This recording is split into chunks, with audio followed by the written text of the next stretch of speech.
دولة إثيوبيا تمي ودولة ندرس معي ودولة وين ودولة هندسيالي أمبيشن قبوبي كله منطقة يقولون كاس مردنتان يقولون كعين كاس إلا إمبيريال باور إلا ميريلك إلا حيل سلاسل وهيميلوين إلى هاي إنه مردنتان كل بده ود سوفيت ما ضاع أيه وضعي قال سعودي سوسدي. بسم الله الرحمن الرحيم. السلام عليكم ورحمة الله تعالى وبركاته. داود يا صاحبي يا هالكني وقرن كتير في برهنا فيسبوك تيك توك يسلك على يوتيوب سيشر قرن مقالك سومالي لان حسب وطني أيها قبصدي نكني وعبد القادر إسماعيل جردي وحنا كم دها مسؤولين تي مدحض وصل سلسلة حسب وطني قبل هذا مدحض قبصتي سومالي لان هذا وحي ماشي كسرين سيدا حواه هردعة أي الكوه لينو إشيسكي يوحي لوي رئيساف قردك أما MOU أي وذا قلين مدحونيه رئيس سومالي لان موسى بيحي عبدي يسلو كله أبي أحمد رئيس الوزراء وقامين الدولة التاكت درن إثيوبيا مركزي سي كلا بربرتي أيها قبل هذا ماشي كبحي يدو إثيوبيا لفتي يدو يفهم سنة سيدا حقوق الشيء يعني هدو الرأي معه إن كلب كذا وقايو أو أنا يرجين إن يبدأ الصوماليات عجها السوق اليان نكن هو سياسي عبد القادر إسماعيل جردة مقال كجلال أيام وذيك الدار دونا لبعتن كيتشون لبكون يا لبعتن طبعا وعشان صنود كل وقت كهر أيو كسي هالله مركز بدل كإثيوبيا وكذا عجها هذا أيه هذا بدي يكون يسجل تونكي لبستنا كدب أيو كهالله دمع إثيوبيا والدها سوتشرين كأ بقرب بقول كل ودي يهملاس إن يتعامل عند من أو أي بإثيوبيا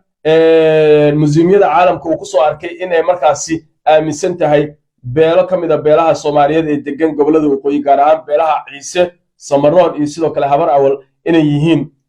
raaciyadii Ethiopia oo ay ku doodeen mar waxaas kula doodeen Ingiriiski laakiin la iska diiday macnaha waa waxa Ethiopia ayagu propaganda Ethiopia iska keensadeen weeyaan daawadayaal Cabdiraxmaan Cabdullaahi Cidro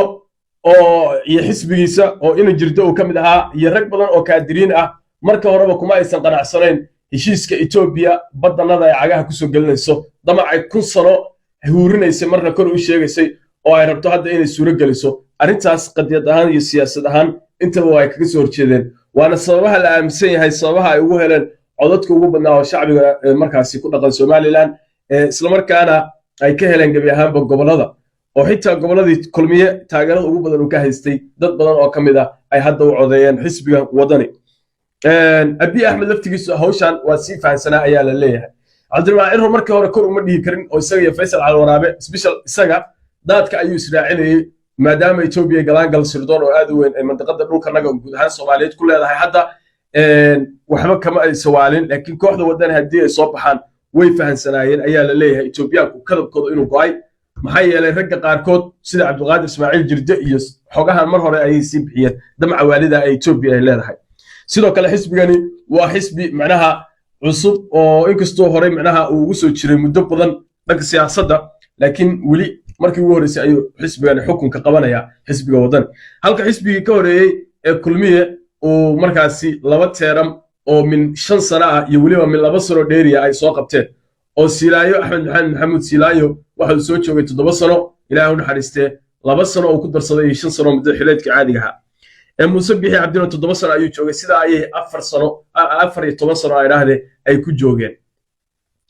موسى بيحي عبدي أيه هشيس أي دتك الصوماليات وغير حناقين ونقلب سدين وحاو مركز لقى إثيوبيا MOU هشيس لقى إن قيبا كميدا بدأ الصوماليات أي إثيوبيا قاعد تقولكتو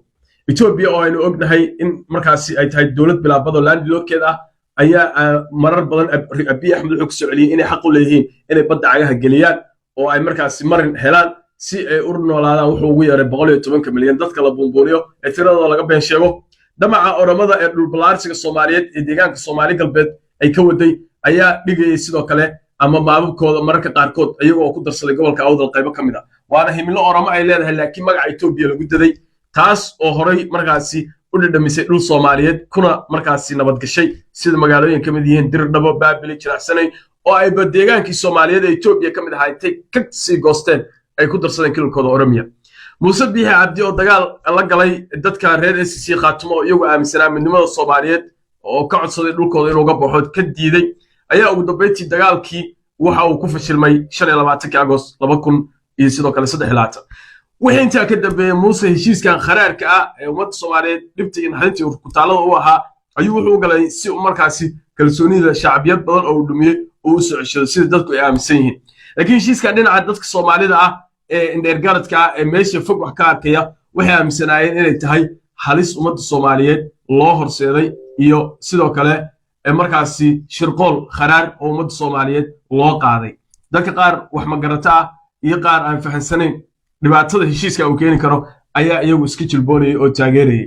oo aad ba moodaaba in markaasi janno laga celcelinayay laakiin xaqiiqdu waxay tahay in dhul ummadda Soomaaliyeed ayadoo gumaystuhu markii horeba NFD ummadda Soomaaliyeed iyo Soomaali galbeed uu ka raaciyay Kenya iyo Ethiopia in dhul hor leh hadimo iyo dhibaato loo horseeday Cabdiraxmaan Cirro muxuu aaminsan yahay Somaliland sida caadiga ah waxa uu shaqeeyaa waa dekada Berbera oo hadda noqotay dekad aad u horumarsan marka la eego dib u dhis fiican lagu sameeyay markii horena ahayd dekada markaas ugu dhaqdhaqaaqa roon dekadaha Soomaalida ee gaar ahaan Soomaaliya shirkadda DP World oo markaas imaaraadku ay leeyihiin oo laga soo eriyay Djibouti ayaa markaas kireysatay markii horena Ethiopia qayb ka soo galisay saami wala Ethiopia kireys iska bixiyay laga cayriyay waxa la aaminsan yahay madaxweynaha hore Xasan Sheikh iyo sidoo kale Umar Cabdishii Ali Sharmaake in iyagu saxiixeen maadaama imaaraadka la shaqaysanayeen si kasta ha ahaataba dekada horumarin iyo sidoo kale dayactir ayaa lagu sameeyay dekadaas iyo wajaale oo ah dekad qalalan labaduba waa laba il oo dhaqaale aad u weyn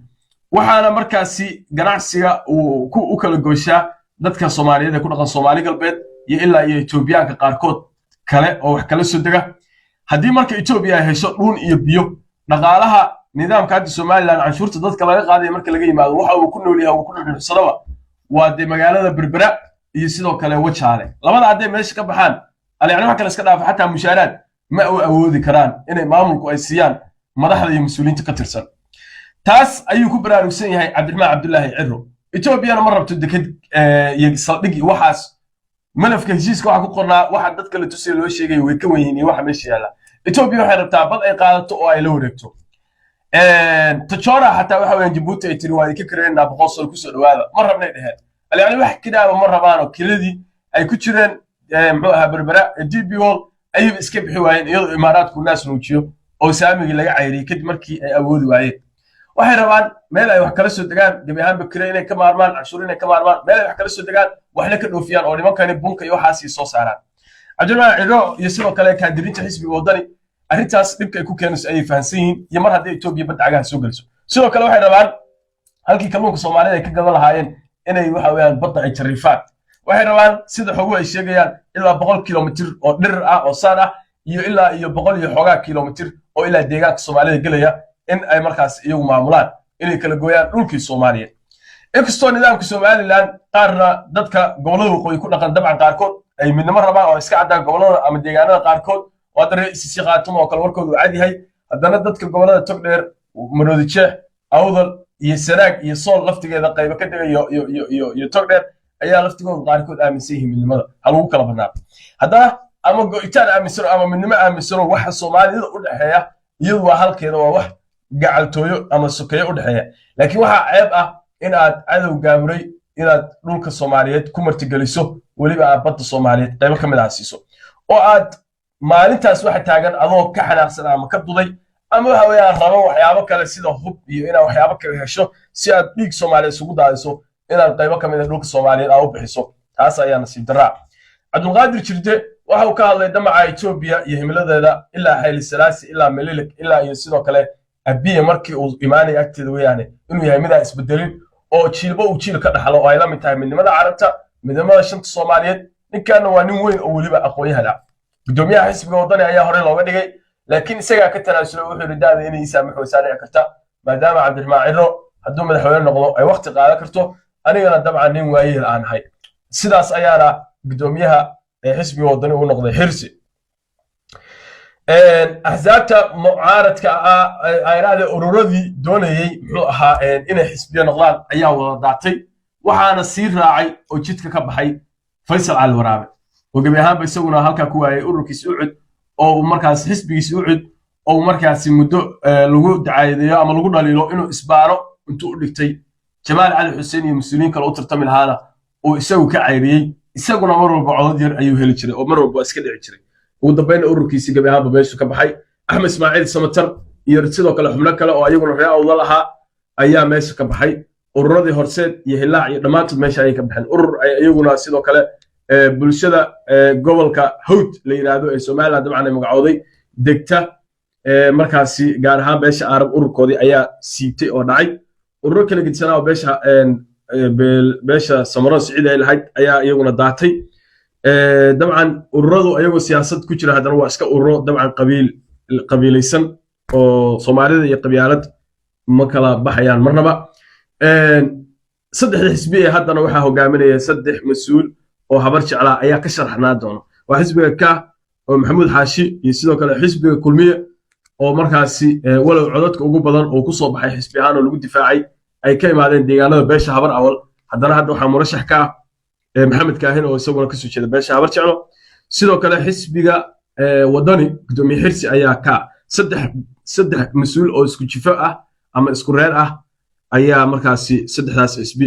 ayagu markaasi codadka ugu badnaa helay oo ku guuleystay in xisbiyo noqdaan qaar urur ayay ahaayeen oo hadda ka oo kale urur ayuu ahaa xisbi ayuu u gudbay waliba codad aad u fara badan ayuu helay